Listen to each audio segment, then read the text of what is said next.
NFTs are great for creating that digital identity. However, what about those people that just want to have some exposure to that NFT?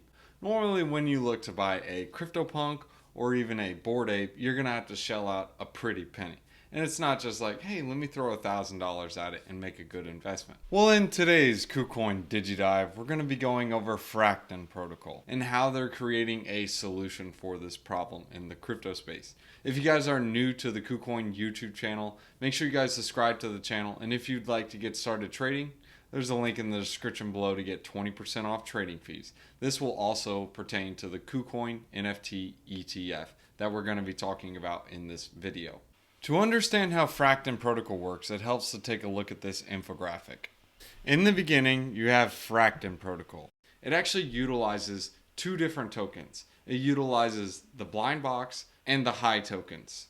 The regular tokens, which are the ERC 721s, this would be your NFT. A user would come into the protocol and say, hey, I want to go ahead and deposit 0.11 ETH. And the reason why I say 0.11 ETH is if you go over to the Mint blind box and you select the Bored Ape Yacht Club, the first round, you can see here the charge is 0.11 ETH.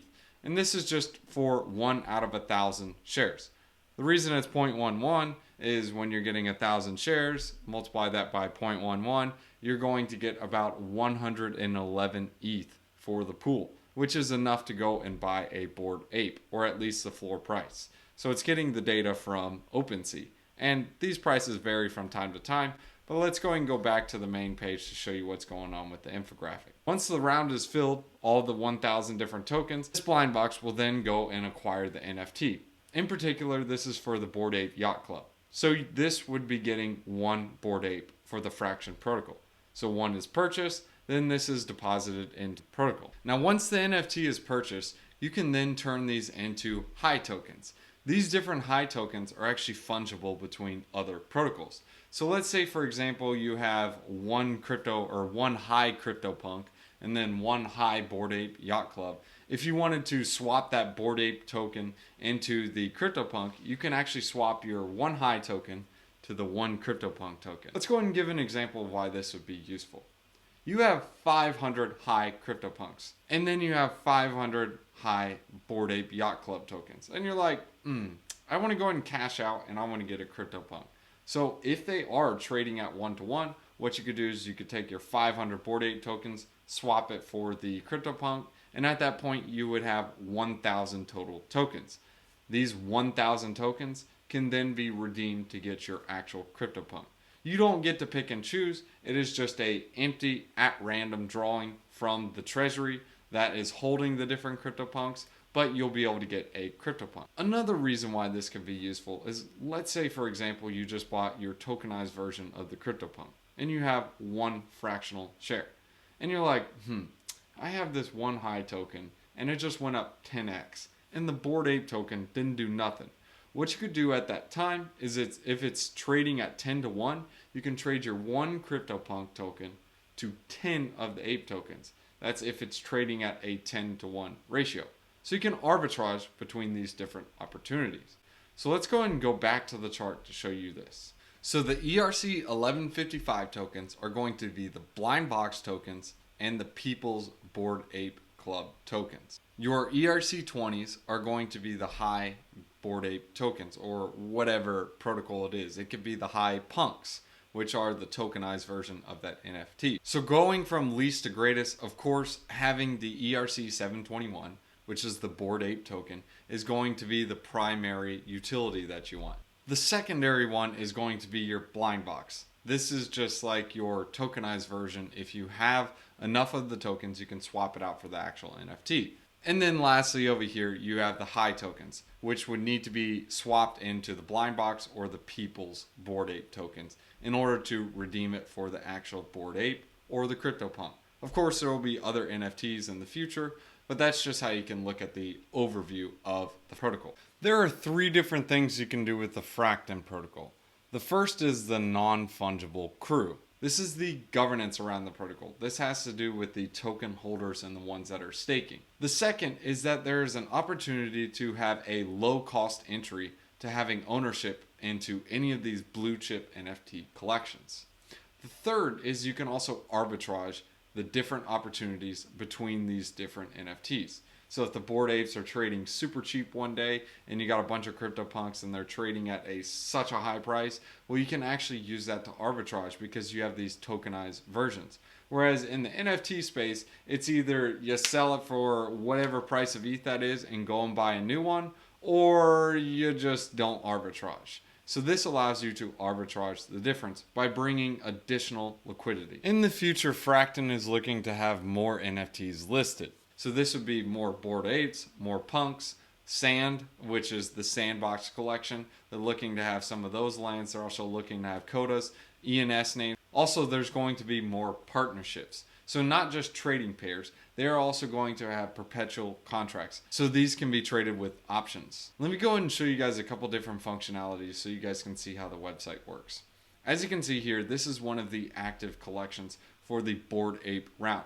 What will happen is after there's 1,000 different blind box tokens for the first round, they will go out there and purchase one Bored Ape off of the NFT marketplace. They will buy one at floor price and it will be held in the treasury.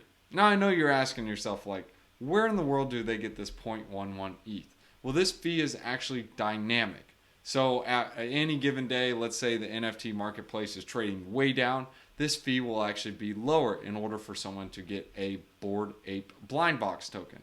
However, if the NFTs are screaming that day, well, then the token price would be higher. So the blind box is actually the ERC 1155 token that represents 1,000th of the ownership of the Bored Ape token, for the Bored Apes in particular. This can also be for the CryptoPunks, but in general, it's the 1,000th piece of that NFT. So once 1,000 of them are reached, the treasury then takes the assets that it has earned and it uses it to buy another NFT and puts the NFT on the balance sheet. This is how the meta feature swap will work as well. Let's say, for example, you have the high Bored Ape token or the high punks. You can actually swap this into the People's Bored Ape token. When this is swapped to the Bored Ape token, this can then be redeemed back for the actual NFT. And as you can see here, they have the button for trading the high Bored Ape token on a CEX. This is going to be integrated with Kucoin, just so you guys can keep this in mind. Showing you the chart just to visualize what I just mentioned. This is where you get the People's Bored Ape token, which will then be issued to the Bored Ape NFT. Remember, you have to have 1,000 of them in order to do this. Alright, so here's a little more about the Kucoin integration. This has to do with the NFT ETF. The Kucoin NFT ETF is actually going to be a product that marks the underlying NFTs. So these are going to be like your Bored Apes, your CryptoPunks, and an example of this would be like your high Bored Ape token. Remember, this is your ERC token that represents 1/1000th of the Bored Ape NFT.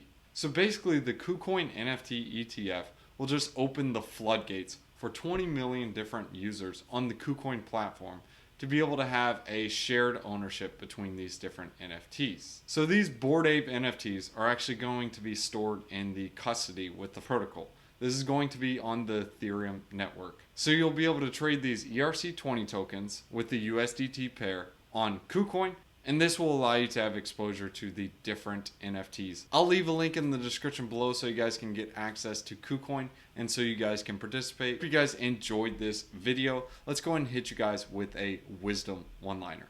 We're going to hit you guys with Proverbs chapter 12 verses 1. Whoever loves discipline loves knowledge, but whoever hates correction is stupid. Well, that stinks. Guys, it's good to be disciplined. Discipline is a good thing. You know that time when you do push-ups and you're like, man, I hate this. And then you look back one day and you're like, man, I'm buff. I love this. Anyways, guys, thanks for tuning in. I hope you guys enjoyed this Kucoin DigiDive. If you have not already subscribed to the channel, make sure you guys subscribe so you guys stay up to date. And the link's in the description below so you guys can get 20% off trading fees. If you guys want to check out some of our previous videos, there's one here, here, here, and like there. We'll see you guys in the next one.